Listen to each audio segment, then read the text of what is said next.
From elephants in Bolivia to dogs in Syria. That kind of rhymes, right?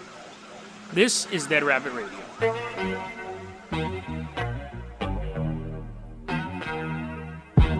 Hey everyone, welcome to a new episode of Dead Rabbit Radio. I'm your host, Jason Carpenter. Hope you're having a great night. I'm feeling better.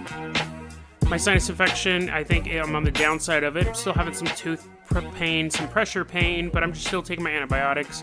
And I'm sleeping sitting up. I found out last night when I haven't been able to, I've only been getting like 2 hours sleep a night, that if you have sinus pain, you're not supposed to lie down because all of your gunk starts floating around in your face and putting pressure in places where it shouldn't be putting pressure. Wish I had known that. Wish I had Googled that earlier. Or a doctor had said something. It's funny because I think we overestimate what doctors actually know. I think that, that's one thing that I've kind of learned, that doctors are just, they're like Walmart employees, and the same thing like cops. They're just doing their job. They don't know everything. We put them on this ideal, like, oh, you're a cop, so you know more about, so they know more about like crime scene analysis, maybe, but they also think, well, they know more about crime scene analysis than me, but at the same time, they're thinking about their mortgage, and they're thinking about what they're going to eat, and stuff like that. So people get distracted all the time. You kind of have to, you can't put too much faith in them. The microwave beeping is because my meal is waiting for me. It's beans and rice. I had to go off keto because I've been having tooth pain. I can only eat soft stuff. But I'll get back on it. And that's another reminder. If you're ever like on a diet and you have to break the diet, or you already broke the diet, you had a bad meal, don't let it get you down. You just got to keep going. Because being on a diet or doing any sort of life-changing thing, it's a day-by-day thing. You make a mistake, and don't say, well, I messed up. This steak's already shot. I'm going to eat 8 blizzards. You got to be rational about this stuff. So here is a fact that I've been told. This story is going to be good. When I started off saying that I've been told a fact, or I read a fact, and I'm not ready to present any sort of evidence for it. It's disgusting. So I heard that the reason why they invented chocolate milk, as tasty as it is, chocolate milk is the best of all the milks, by the way. The reason why they invented chocolate milk is because they were milking cows so much, they started to bleed into the milk. They like chafe. So the milk would turn pink, and they're like, dude, we're never going to be able to sell this pink milk. And someone says, what if we changed the color of the milk? So that may or may not be true, but I do know that now whenever I drink chocolate milk, I'm thinking, this is probably the blood milk. It's kind of disgusting. But I guess like all milk has a little bit of cow pus in it and stuff like that. You just got that. That's just kind of part and parcel of eating industrialized food, or any, like, I guess all food that comes from an animal is kind of go roady. So I wanted to talk about some interesting stories. I have a board here that I write down story ideas on, and in the middle of the board, there is somebody.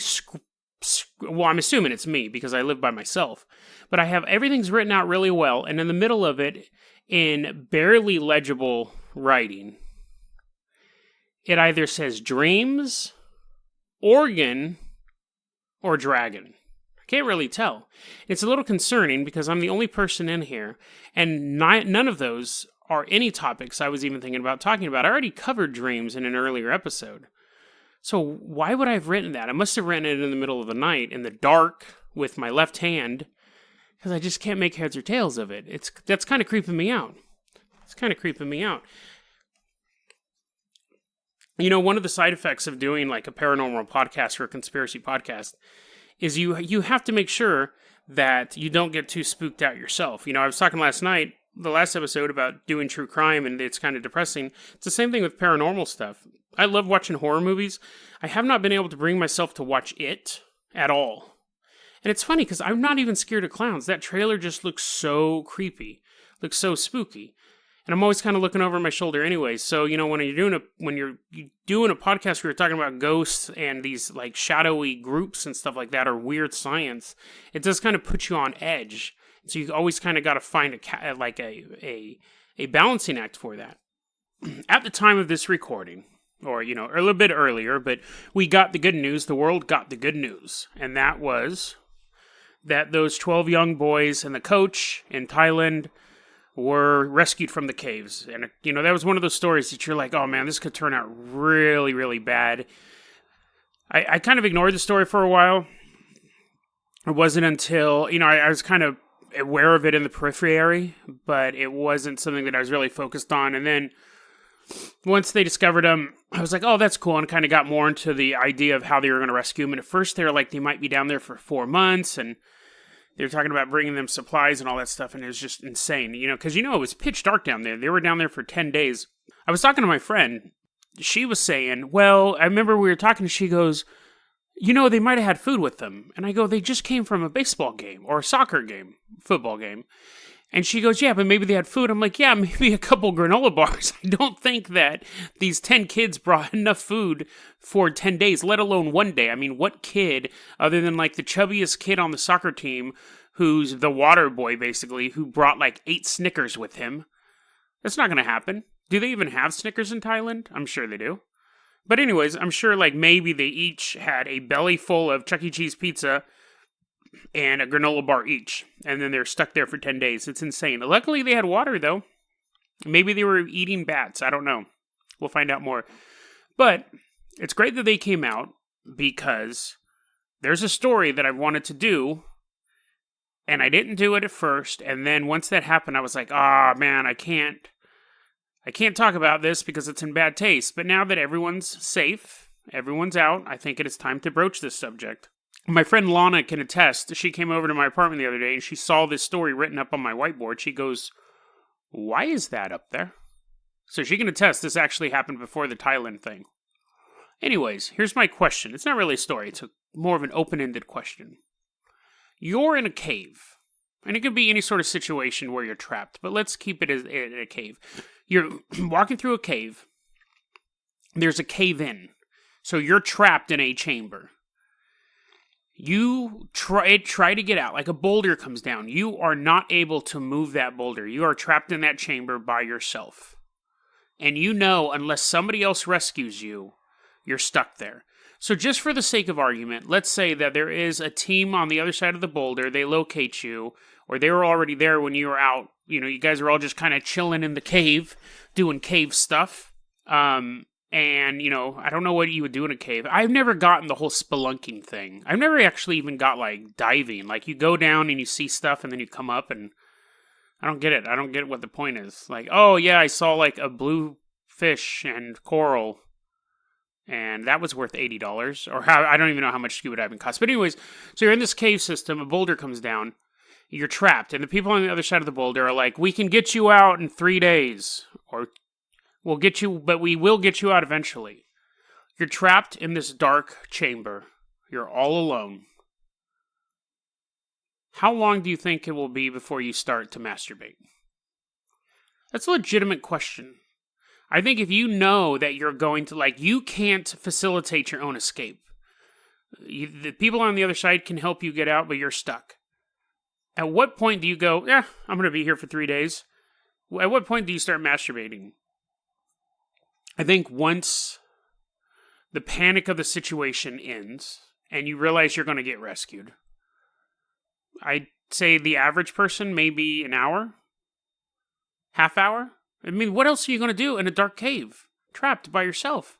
I remember thinking when I was probably like in my early 20s, I watched that movie about the guy who gets buried alive. Not the one with Ryan Reynolds, but there was another one. I forgot what it was called, The Vanishing. It's pretty creepy. But I was like, if I woke up and I was in a coffin and I realized I was under the ground, underneath like 6 feet of dirt, I'd just start jacking off. Because what's the point? You're not going to get out. If I know for a fact that I can't get out of there, I'm just going to start jacking off. Because there's no point. Now you say, well, maybe you can dig out of your own grave. And yeah, I get that. But we'll just assume that this grave, you're in a really locked up tomb. And that's why I think the cave example works better. You just can't move the rock. And they'll say, we'll be here in 3 days. We'll have a tractor pull the rock out. And then I'll just be like, okay, I'm cool. And I just start jacking off. Because what else are you going to do? I think that's the reason why we have the ability to masturbate. It's a survival mechanism in case we get trapped in caves. Actually, that might be where the word caveman came from. That might be a little evolutionary lesson for you. So, today's episode, I came across 2 stories. One is, again, it's an interesting conspiracy because the conspiracy actually has been proven to be true. Now, in Bolivia, for the longest time, there was a rumor of what was called an elephant graveyard. It was a rumor in the cities of these places where alcoholics go to die.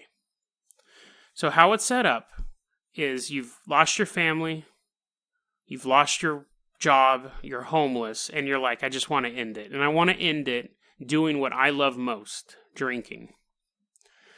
So you go to this building, and it's just looks like a storefront with like the shutter down. But you know the secret knock, you know the way to get in there because other bums have talked about it. You go in there, and you're such a bad alcoholic at this point, you can't even hold anything in your hands. You have the shakes incredibly bad. And what they do is they give you a bucket of 95% alcohol and water to water it to the taste, basically, to what you can handle. And since you can't hold a cup, you get a ladle. And you just dip it in and pour it into your mouth. You go into a room, and they lock the door. And you drink yourself to death. You have the option. There's also communal rooms where other people are all sitting in there, and everyone's kind of drinking and talking. The rooms are pitch black. And you sit there in the dark, and you drink until your liver and your kidney stops functioning. Now, this was a rumor going around in Bolivia. And it was something that people were like, that's not true. That is like an urban legend. There's no such thing as an elephant graveyard. There was an author who wrote a book about it. And people were like, it was a fictional book, but it was called The Elephant Cemeteries. It was by Victor Hugo Vizcarra. And people thought, oh, that's fake. That's not true. Why are you giving our city such a bad name? That's not true.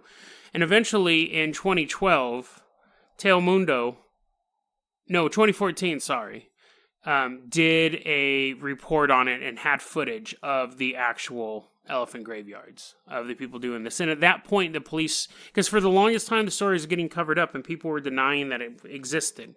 It was no one in the underclass, but in the middle class and the upper class, they were just denied it. They said it didn't happen. And so eventually the cops, when they were confronted, the cops said, yes, we know there are elephant graveyards.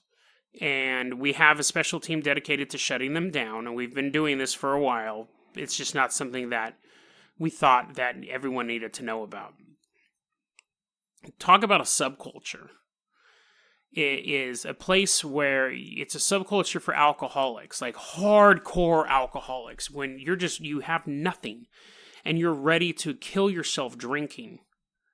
Now, I've read a couple articles about this, and what's interesting is I couldn't figure out how the elephant graveyard operators got paid, because it is illegal.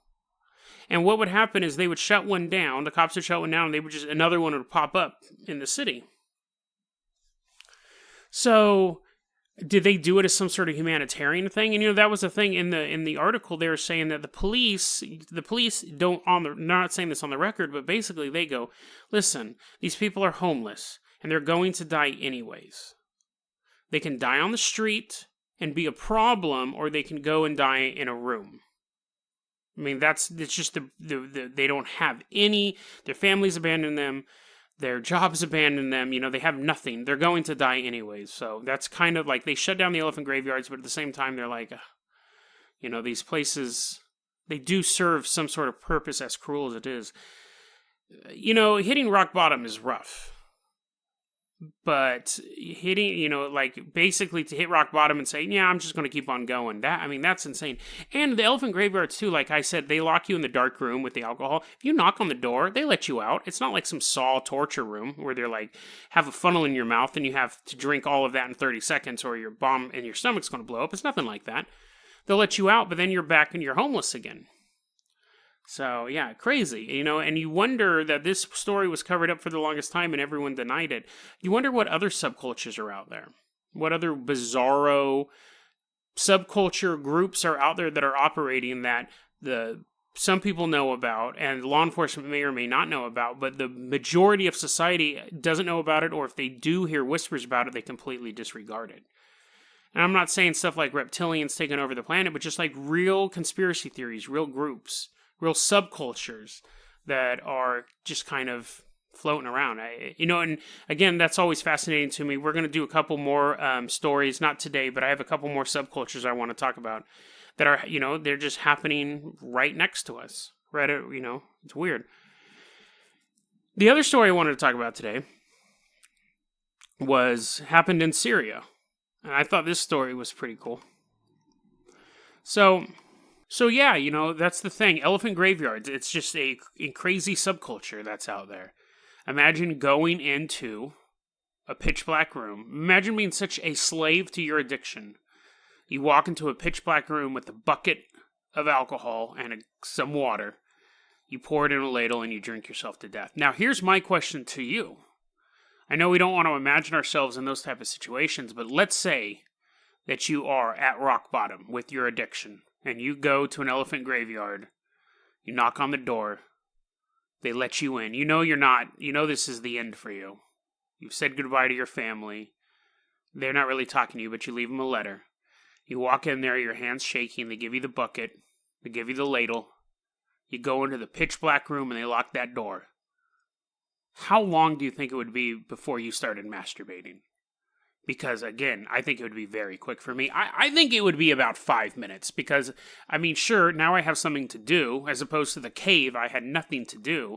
Here, I can drink. But that would probably... Well, that would be difficult because if I was super drunk, I wonder if hardcore alcoholics can actually, get it up. That's interesting. I know there's that term whiskey dick. Yeah. Ooh, that would be terrible. You're trapped and you can't masturbate. That would be the worst, actually. So, we're going to go ahead and go on to one more story here. And I think this story is fascinating. I know all stories are fascinating, but this involves 6 special forces units, or 6 special forces, British special forces, soldiers, troops, whatever, in Syria. You may have seen this in the news. But a couple months ago, they were on a routine patrol in Syria. And they're in an armored vehicle. These 6 soldiers are in this armored vehicle. They pull into a town that they're supposed to do recon on. The thing pulls in, I don't know, like chickens scuttle. And people are kind of looking through the windows. They're suspicious of this vehicle that pulled up. And these 6 British troops pop out. They got their guns at the ready. They're looking around.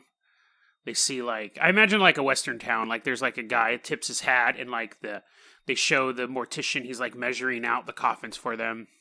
A sign is swaying in the wind. And I know it's not a Western town, but anyways, they disembark from their armored vehicle. They get out.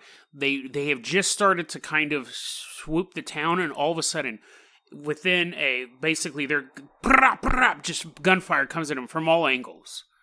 They're shooting from buildings, they're shooting from alleyways, and all 6 soldiers are pinned down. Everyone's shooting at each other now. And the British soldiers are this is not going well because they're surrounded. And they're doing their best. They're fighting their best. But people are poking out of the windows and lighting them up.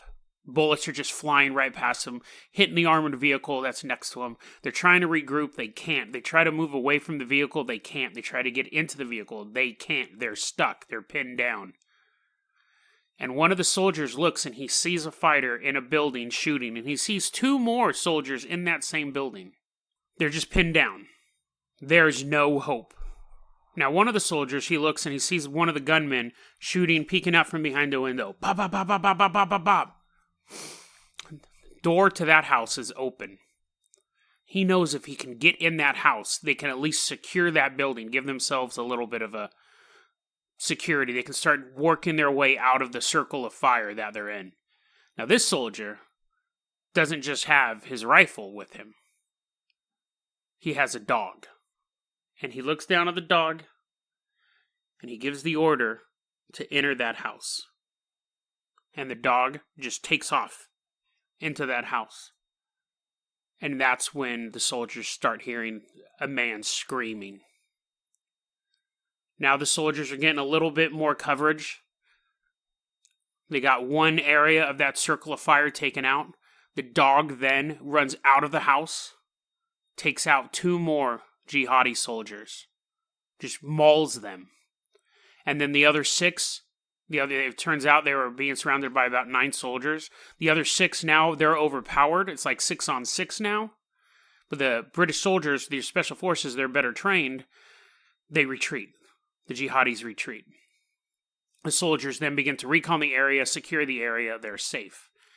They go into the house that the dog ran into. There's just a body on the ground and a clump of flesh in the corner of the room. This attack dog, this military dog, ran up on a jihadi soldier who was firing on his squad mates and just ripped his throat out. Spit it out on the ground and then took off after 2 other targets. That is awesome. The dog was fine. Maybe had some scratches or bumps on him. Now, of course, the name of the dog they haven't revealed. The name of the squad members they haven't revealed. But, because they waited a couple months to tell the story, and I'll put the link in here for security reasons. But it's funny because that dog was so well trained. Not just in, being able to remain calm under fire. I mean, that's hard for humans to do. But then to go into this room and take him out with 1 bite, and then to leave without the commands of his handler and take out 2 other soldiers. How intelligent of a dog do you have to be that tactical? I had a good friend of mine who was, one day he was shopping for dogs. He was shopping for a German Shepherd. And I go, oh, how much are you thinking about spending for it? Because, I'm thinking, you go to the pound and you can get dogs. Or, I know some people will drop $1,000 or $500 on a pit bull or whatever. And he goes, oh, I'm thinking about dropping $100,000. And I'm like, what are you talking about? $100,000 for a dog? He goes, oh, no, these dogs are bred. They're about as smart as a 5th grader. Intelligence-wise, he was telling me all this stuff. You can train these dogs. They'll patrol. You take them around your house. Eventually, they'll come up with their own patrols. They'll figure out where they need to be at certain times. They're just super well trained. You have them meet each member of your family, and so they get to know them. So it's not like these guys are walking around with just your average Great Dane, which they're smart dogs too. But you know what I mean. They're not walking around with pound puppies. These dogs go through military training, and this dog was able to assess the situation, take out multiple targets uninjured, and allow these men to make their way out of this dangerous situation. So bravo to War Pup. I'm sure he has a real name. They haven't revealed his name, like I said, but we'll call him War Pup. I think that's a good enough name. Maybe someday they'll make a movie about him. I don't know. That would be kind of that would be the whole movie, I guess. Would just be him doing that. Unless they did a Rocky story where that is the moment and you see first off he's a dog, a little puppy, and he has a bad leg and the other dogs are making fun of him. Bam. You can make it an animated movie, dude. You can make it a movie. The whole movie is a cartoon, a Pixar type cartoon, and they show him all the other puppies is he was the runt of the kennel until he was picked up, and I don't know, I can't do the trailer voice, but anyway, so he's this little puppy who everyone picks on, and he's all sad, and then eventually he goes, someday I'm gonna be a soldier, and they're like, no you're not, even though his name is War Pup. They're like, no you're not, War Pup, you're just a big nerd. And he's crying, and then eventually he meets an older dog who's kind of scarred up, and he's like, I was a soldier, and they kind of bond. And then you have him meet this girl pup, and she's really cute, and she's kind of a peace puppy, and she's kind of protesting the war, but at the same time she has the hots for him. So you have this cultural battle going on. You have him finding the mentor, you have him facing down the bullies. So you have this typical Pixar cartoon, and just at the ending show him getting in the armored vehicle. He's waving goodbye to his cartoon girlfriend, who's also a puppy, and she's a peaceful puppy, but she learns to love War Pup for who he is. And the old rugged pup, actually he died in World War II, and it was a ghost the whole time, dude. See, man, why I'm not a movie executive, I don't know. This dog story needs to be told. But then again, I guess I just told it, so that might have fulfilled that factor. Well, that's all we're going to talk about tonight. This was our 25th episode, which was kind of cool, a little bit of a landmark. So I'm happy about that. But, it's a daily show, so it's not like I've been doing it for an extreme amount of time. But still, 25 episodes, that's pretty cool. DeadRabbitRadio@gmail.com is our email. On Twitter at Jason O. Carpenter. Website is deadrabbit.com, where you can go there and look at all the show notes. Follow all the links to all the crazy articles that we've covered already. 25 episodes. That's pretty awesome. We are going to be back tomorrow. We got some more stories for you. I can finally erase masturbate in a cave off of my whiteboard. But in all, joking aside, I am glad that those kids got rescued. That was a really crazy story.